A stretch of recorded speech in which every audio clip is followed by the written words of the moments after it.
What's up guys, I found the funniest radio show ever in Watchdog Legion and I managed to capture a few dialogues, so stay close because that's what's next. The latest update to the CSAID app, the government app that has brought the great British tradition of snitching on people you don't like back to the very heart of public life, the school playground.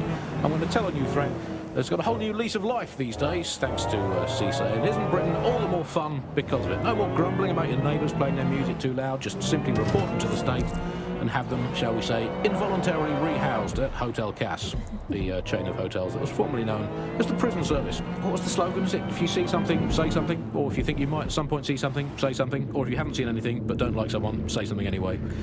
Well, let's have a look at this new app. Alice, I'm sure you've got it on your phone. I mean, at first glance, well, the interface is lovely. It's so neatly designed. A simple button to snitch on someone. That's so much better than non-government informer apps like Stool Easy, Can Canary, or Narc Shark. I mean, look, I just need to geocache where the person I'm ratting on currently is. Let's call her, for the sake of argument, Alice. Sorry, Andy, I was busy reporting you to the authorities for rolling your eyes when passing a Nigel Cass propaganda poster. Could you not let me report you first, please? Let's have some decorum about this. I'll just take a quick little photo so they can get a drone to pick you out of the crowd at your next riot or trip to the shops or walk in the woods. And you can input your accusations with the app. Well, let's go old school. Let's call the phone line. Let's call the phone line. Here's the number, listeners, in case you want to dob someone in, as long as it's not me. 0044 203 807 3832. And don't forget to get the permission of the person who pays your bills before you call that number. Hey, I'd like to report my co-host Andrew, who runs an underground satirical anti-government comedy show, for running and co-hosting an underground satirical anti-government comedy show. Also, he does terrible puns. Well, excuse me, I have a suspect for you. That is my co-host, Alice. I have some evidence for you. She tutted audibly at the sight of an Albion vehicle in the street yesterday.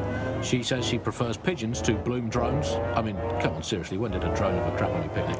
And what's more, and look, I've no idea if this is true or not, but I have it on very good authority, so please write this down, that she owns not one, but two unlicensed fallopian tubes. 20,000 great British pounds in the old money.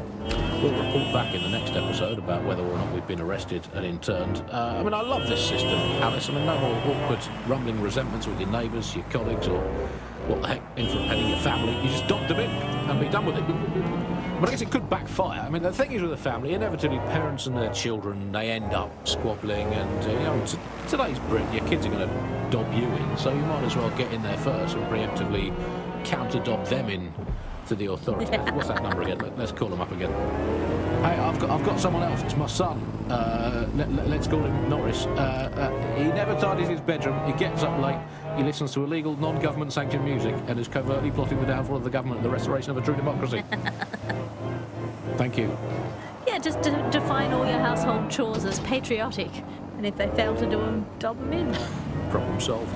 If you don't do the washing up, do you even want a clean British ethnostat? This is the bug on the Buccaneer. Oh. Well, before we go today, Alice, let's delve into what we most miss about the old days. I'm going to kick off with the flag. I never thought I'd miss the old Union Jack, but somehow our new flag managed to be even more irritating than that. I don't know quite what it is, if it's the new colour scheme, or if it's just that it symbolises the loss of everything we once held dear. But that flag irritates the hell out of me. Was everything you ever held dear Scotland? Well, that was something I held quite dear. Best of 9 and Tilly 1. That was a losing streak. Now with crypto, all the romance has gone out of heads and tails. I miss romance, Andy. I miss there being mystery in life and not just a hope that your new partner isn't good enough at hacking to find out all the information the government has on you. Bye for now, bug fans. Keep feeding the echidna resistance, and one day it will grow into a Tyrannosaurus Rex that will use the Cass family as toothpicks. Metaphorically, of course. Last year, nearly half of British parliamentarians were absent for more than 60% of votes. Even our Prime Minister recently set a record for most days spent outside the country in a calendar year. So who's running the show? Join us on GBB tonight to find out.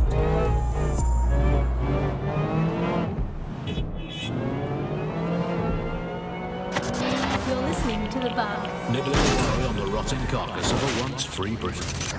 Hello resistors, this is The Bug, and on today's show Alice and I will be looking at the big questions such as, are we less than 2 years away from being able to turn a sausage back into a live pig? Did we actually need polar bears anyway? What do they really do? If I put optic on my dog, can I train it to take itself for a walk and do my shopping on the way home? And is tennis real? But first, it's a question that no one's really addressed of late. London is going to be safer than ever, Alice. SIRS is installing thousands of additional CCTV cameras. So nice there. Still looking out for us after all these years. Yeah, it puts a lot of fun into my life now. I get to play this role-play game where I pretend to know my loved ones better than some twat behind a screen in the SIRS headquarters. I mean, I guess we shouldn't complain. I mean, SIRS really just stepping into the vacancy left when it became patently obvious that God had retired. You think of the similarities: omnipresent, omniscient, judgmental, stripping away your finances and freedoms, dishing out random punishments, peas in a pod. All it needs to do, sir, is ban me from eating something. What's it going to be this time? Not bacon again. I do, Andy. Well, it's just not. It's reassuring, isn't it? It's like having an extra aunt.